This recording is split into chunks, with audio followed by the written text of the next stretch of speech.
Hi, I'm Anthony Wilson, the Public Information Officer for the City of San Angelo. And joining us today are two of our staffers from our WIC program, that's Women, Infants, and Children. We have our WIC manager, Christina Uriste, and we have Petra, whose last name I have no chance of pronouncing. So Petra, tell us your last name. Orosquieta. And of course, Christina is our WIC manager and Petra is our breastfeeding coordinator. Okay, so I should have asked that before we began this, right?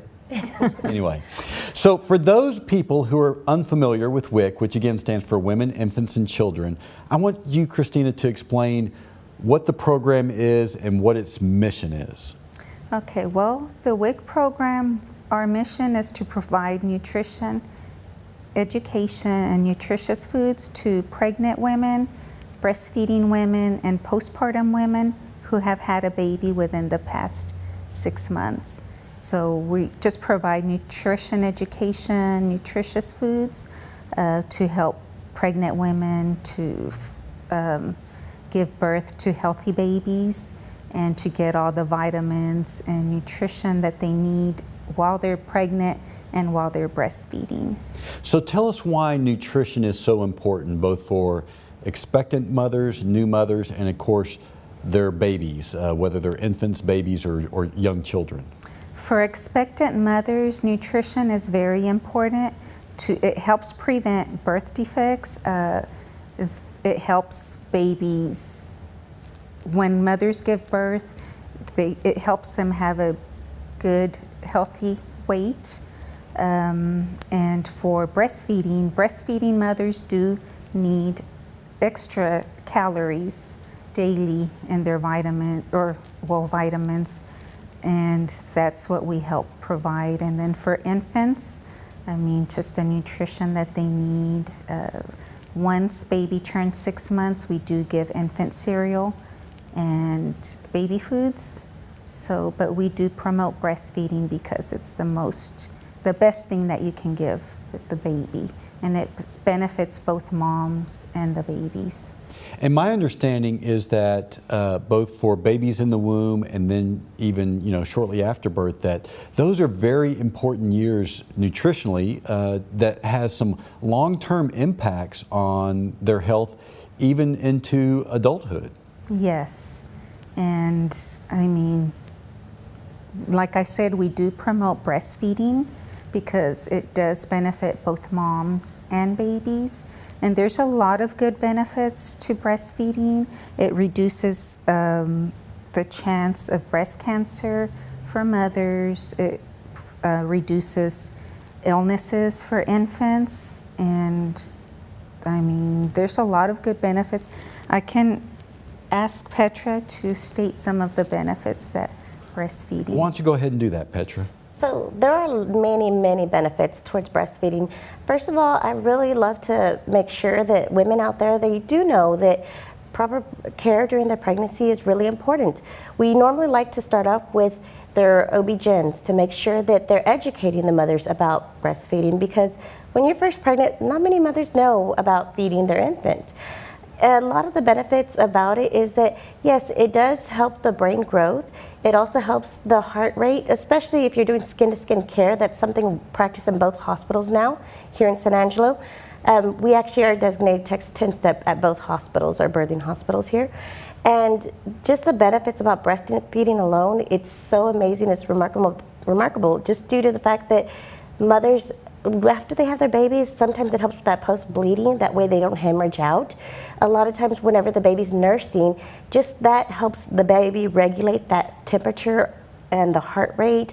It also makes them where they can bond with the mom, because a lot of times when babies are whisked away real quick due to bathing or shots, they don't get that one-to-one contact. And the mom had carried these babies for 40 weeks. So obviously they would love to enjoy these babies. And it helps because with reduction of ear infections, there's chronic illnesses that are later on in life, how you mentioned, that it helps reduce, high blood pressure, diabetes, certain heart conditions, that it helps to reduce certain things. It doesn't eliminate, but it does help reduce a lot.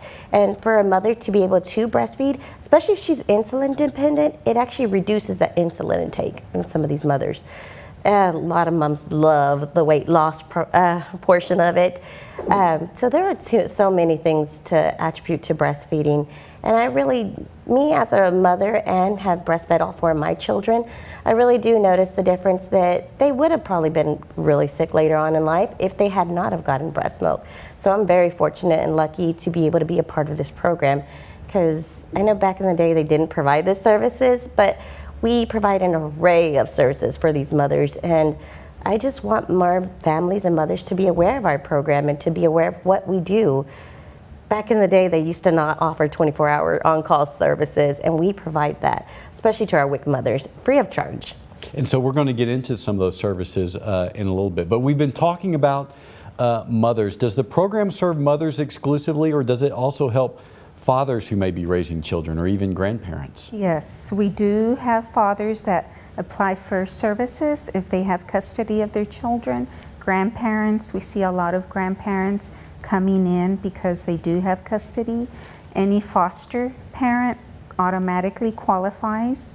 And we do have a lot of military families as well that do qualify for our program that they're not aware of. So they can either go onto our website. Our income guidelines actually did increase in July.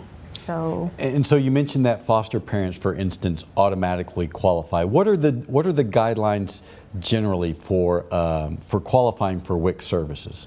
The guidelines, well, okay, if anybody that's on Medicaid, food stamps, or TANF, which stands for Temporary Assistance to Needy Families, if you are on any of those 3 programs, you do qualify for our program, but you don't have to be on those programs to qualify. We also go by income guidelines and the number of people in the household. And so typically the WIC is a program for low-income families. Yes. And if they have questions about whether or not they qualify, the best way to find out is to come into your offices, sit down with some of your staff to figure out if in fact they are eligible for your services. Yes, or they can call us just to schedule an appointment, and we can go over a few things over the phone. So as Petra mentioned, one of the areas you really focus on is breastfeeding, and in fact August, and we're filming this in August as Breastfeeding Awareness Month. So Petra, you've talked a little bit about why that's important to infants and to babies, and you mentioned that you offer an array of programming and services to help encourage and to assist mothers in breastfeeding. Talk about that array of services that you do offer. So first of all, we like to get the moms in prenatally. If we can, the earlier, the better. The reason of that being is because we have a peer counsel program set up for, the peer counsel program is, there used to be WIC moms at one point that had successfully breastfed a baby. We ended up hiring them on. They had to go through training, of course, and that's how they ended up becoming certified to become a peer counselor. Monthly, we do continual education to make sure that they are up to date with the breastfeeding education, which our peer counselors work within a scope of practice. Now, the great part about our program that's unique is we provide 24-hour services for our mothers. So we have an on-call service, our cell phone. We have our direct line to where mothers can call directly to us in case they're having, let's say for instance, she has questions and concerns about her body, how it's developing, and things that are going on that she's not aware of, that is this normal, is this not normal? She follows up with a breastfeeding peer counselor, and our peer counselors call them.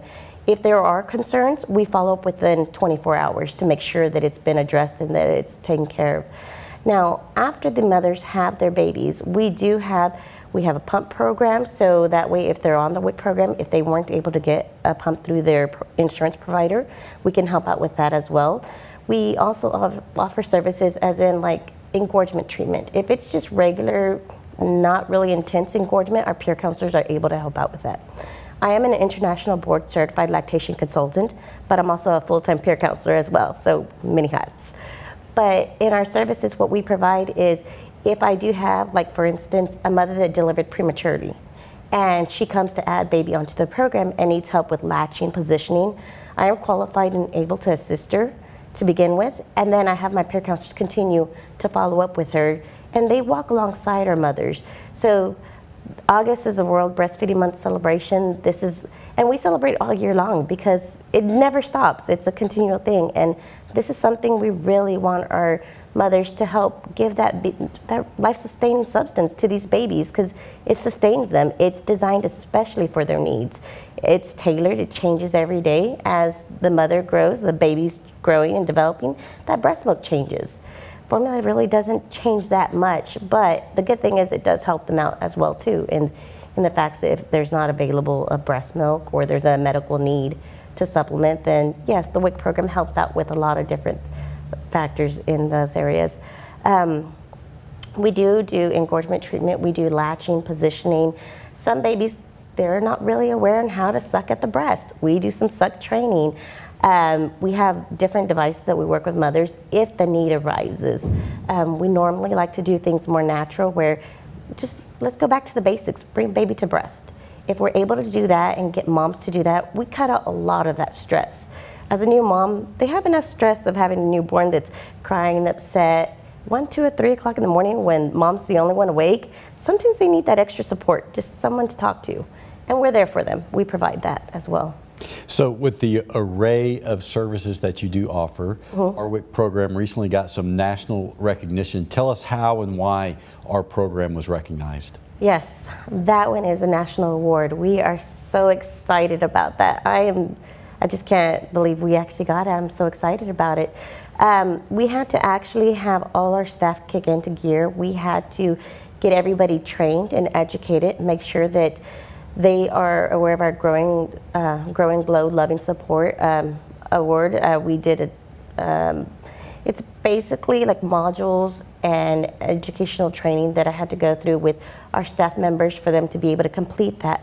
This training alone just ensures that our staff members are able to help plant that seed, to help educate a mom. If they see a mother that the baby's screaming and crying in the lobby, hey, do you need a place to nurse? Are you breastfeeding? Is there anything we can do to help out? It helps soften that, because we want to welcome all of our mothers to our agency. We want them to feel comfortable and be comfortable wherever they're at.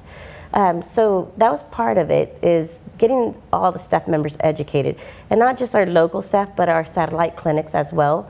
We have Ballinger, Coleman, and the base that we actually have our sites at. So they're all designated mother-friendly. So we had to at least make sure we were actually all designated mother-friendly in order to be a working WIC agency. That was part of the criteria. So we had to go through quite a few steps just to get this award. We make sure that our peer counselors are educated and they have monthly trainings. We make sure that all staff members, if there's a question and concern, we provide those answers, and we make sure that we're available for them and their needs.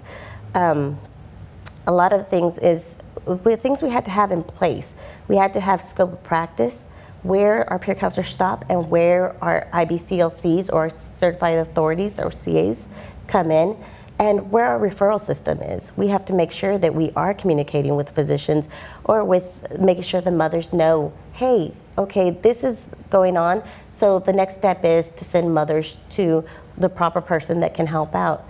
And I am the first one to say, if I do not know the answer, I will find somebody that can help them out with that.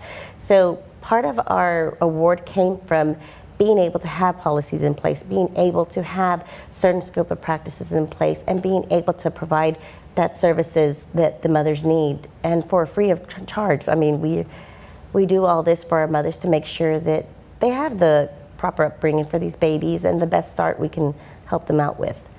So Christina, we've talked a lot about breastfeeding. Are there other programs, other services that you provide that you would like our viewers to know about and to highlight? We do offer referrals to other agencies in the event that they do need, for instance, if we notice a developmental delay, we do refer to ECI. So there's ECI being? Early childhood intervention. Okay. And then we also we do ask, during the assessment, we ask questions. If they have a concern to buy enough food to feed their family, if they answer yes, then we refer to food banks, 211, which is a referral line, food stamps. So we do, and we also have a registered dietitian. If they have a high risk, say mom is pregnant and she has gestational diabetes, we refer to the registered dietitian. If an infant is premature, born at 31 weeks, we refer to the registered dietitian because it's beyond our scope of practice. So Petra mentioned a lot of the breastfeeding programs, there's no charge involved. Is there any fee for any of the services that you offer? None at all. And so how is the program funded? It is federally funded. We do receive funds from the USDA, so we do. So it's federally funded, but administered by municipalities such as the City of San Angelo. Yes. So San Angelo's WIC office, we should say, is in the Community Development Building that's located at 52 West College Avenue, right next door to City Hall. But as Petra mentioned, you do have some satellite offices throughout the region. So talk about where those are and why we have those locations in different places in the Concho Valley. We have a satellite clinic at the Goodfellow Air Force Base and the Airmen and Family Readiness Center. So, and that is, I'm not sure of the exact address, but. And we should say that the hours of operation and the addresses for all these places are located on our website at cosatx.us/WIC. So if people want to check the WIC page, they can get the details for the operating hours and locations for all these places that you're about to mention. Yes. So we do have a location at Goodfellow, and that is for military families. If sometimes they don't have transportation to go to our main office, so we do go out to the base once a month. And then we do have another satellite clinic in Ballinger, and we're open Mondays and Wednesdays. So for the Ballinger, our participants in Ballinger and the surrounding areas. And then we also have another one in Coleman. And so it's just to serve participants around those areas that cannot come into San Angelo. So the main office I mentioned is downtown, right next door to City Hall in the Community Development Building. What are the operating hours, and do people need to make appointments beforehand before coming in to access some of your services? Okay, well, we are open Monday through Thursday, 7 a.m. to 6 p.m., closed from 12 to 1. And we're open the first Saturday of the month from 8 to 12. And we do prefer people to call us if they need to schedule an appointment, but we, just depending on what time, we also take walk-ins. Now, you, along with every other WIC program throughout the state, recently moved to a new computer system where you're moving from paper records to electronic records. How do you think that's going to help your clients with the services that you provide? I think it'll help because now we have the capability of sending text message reminders and emails, as to before we had to call, and sometimes we never got a hold of our participants, or even if they missed their appointments, we send out the text messages and emails are automatically sent out. So that's one good thing about the new system. We have had a few glitches, but they're getting better. But that's one way that would help us serve our participants better. Now, while you are not new to WIC, you have been the manager only since the beginning of the year. Tell us a little bit about how you got involved in the program and about your work experience within it. Well, I started off as a breastfeeding peer counselor. I was a breastfeeding peer counselor for 2.5 years. Then I moved to clerical, and I was a clerk about 6 years. And then, well, no, it's been longer than that. And after that, I did move up to WIC certification specialist. And then from there, I just moved my way up to WIC manager. So what do you like about the WIC program? I know the people who work for WIC are typically very passionate about it. What do you like about WIC? I do love my staff because we all work together. We're team players, so we're all passionate about serving our participants. We do promote breastfeeding. We are big about promoting breastfeeding. So, I mean, I just have a great team, and I love coming to work every day. I love my job. Very good. So if people want more information about WIC, what's the best way for them to do that? They can contact us at 325-657-4396 and just call and schedule an appointment, or they can come in and we can give them information. I appreciate you ladies being with us. And again, we want to remind our viewers that if you want more information about WIC, one of the best ways to do that is simply go to our website. It's cosatx.us/WIC. And we hope you'll join us for the next episode of The City.